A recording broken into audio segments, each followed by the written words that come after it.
setting the record straight. Go ahead. Okay, setting the record straight. When you start talking about a situation of, was it twining into the vine? Now, if you have 1/4 of each part, I'm quite sure they don't have 1/4. As far as, but they still got it under law, whereas they can get the things and grant the things that they want. Right, but that's only because prior to the civil rights movement and affirmative action, etc., you didn't have any rights at all. Right? What happened is in the 17th century, right here in Georgia, where we dwelled, the Yamassee Native Americans, the Europeans came in and made a deal with us for equipment, heavy equipment, because we couldn't sell our goods because heavy equipment was starting to come in, more sophisticated farming. So they made a deal with us and told us that they would give us a certain amount of heavy equipment, like they usually do, and we pay them back in 6 months. You follow? However, and you can read this, you can read up on this. However, after we did it, they didn't hold true to that treaty because it was an oral, not a written agreement. They came back within 3 weeks. And then when we couldn't afford to pay them, what they did is they took the women and the girl children from us. All right? It didn't stop there, because that's not how the Yamassees dealt. Right? And they started having children by them. All right? What happened within a year's time, the Yamassee were trying to hold true to their word. And when they found out that these Caucasians, these British Caucasians, were having sex with their daughters, there was what they call a Yamassee massacre here in Georgia. Right? Like the Zulu did. And they rose up and they started massacring Europeans and pushed them off the land. But what they had to take back into consideration is that a lot of their women had been raped by these Caucasians, and that the children being born to them were mulattoes. You follow that? These mulattoes grew up, wanted to leave our campsites, or what they call presently reservations. They want to leave the land and go and look and seek out lighter people. So when these mulatto children sought out Caucasians to marry, they produced these Caucasian-looking people who by right can say they're Yamassee. You follow? You understand what happened? And then what happened is the tribes a war broke out. We blended in with the Seminole, the Creek, the Oshito, the Wichita, and different tribes as Yamassees. We ended up inside because then all the Europeans came together against us because we whipped a couple of ass. So they got all the different tribes together, all the different cults of the Irish, the Polish, the French, everybody got together and came down on us right here in Georgia, right here in Milledgeville. You follow? And mashed us. So the men we had migrated in different directions. Those that went to Georgia, we became known as the Seminole. The ones who are going, so others of us went as far as Chile, became as far as Yucatan. We scattered in different directions, and we became mixed in with the Cherokee, so you find a lot of your Yamassee saying, I'm a Cherokee. And you say, how do you know? Because my grandmother is a Cherokee. And it goes back further than your grandmother. What about your great-great-grandmother? What tribe was she? Because the Cherokees was not always there. So they were called an Annie Indiga, which meant we the people. And all the tribes started naming themselves, like I mentioned a couple of weeks ago, we the people, because that was the first line of the Iroquois Constitution.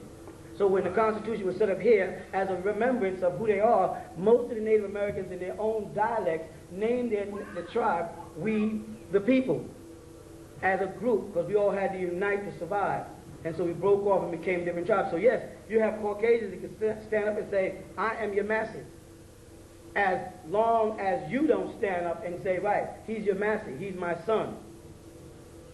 You follow that? And you couldn't do that until certain bills where guys like Dr. Martin Luther King, who didn't appear to have any value, had a great amount of value insofar as he got certain rights implemented that gave us the right to stand up in a courtroom. Whereas, let's say, the Nation of Islam ain't giving us no rights.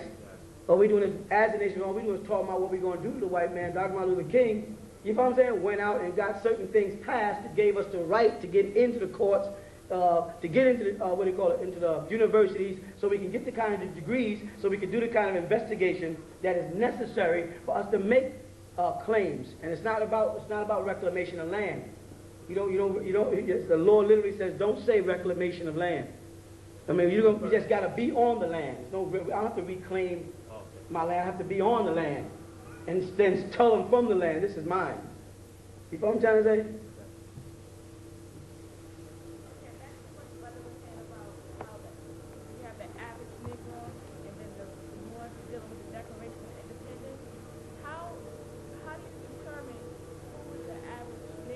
They made that rule. Here's that you had a situation in America where you had the Africans were brought over. Remember, you got several different slave trades. And they try to keep, say, for instance, let's say each group starts basing their philosophy or doctrine around one particular slave trade. Like the Nation of Islam keeps talking about John Hawkins in the 15.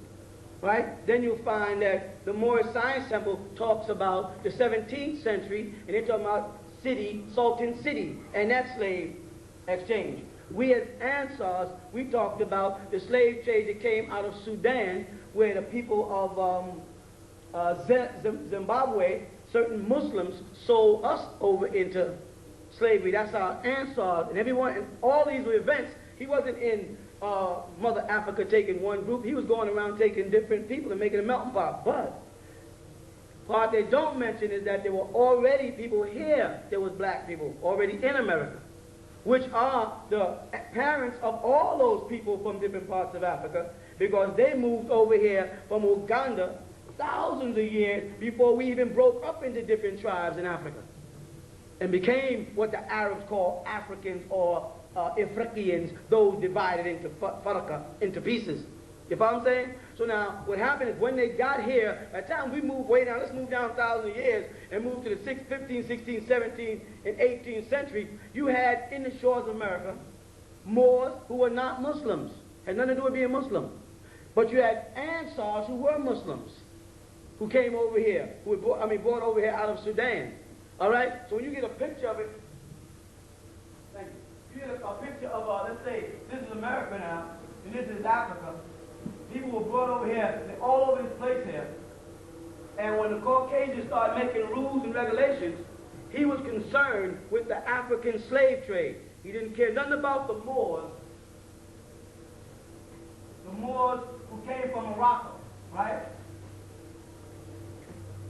He didn't care nothing about the Moors that came from Mauritania. He didn't care nothing about the Moors who came from Senegal. He didn't care nothing about the Moors who came. All he was concerned with is niggas from Niger, which he called the Ivory Coast.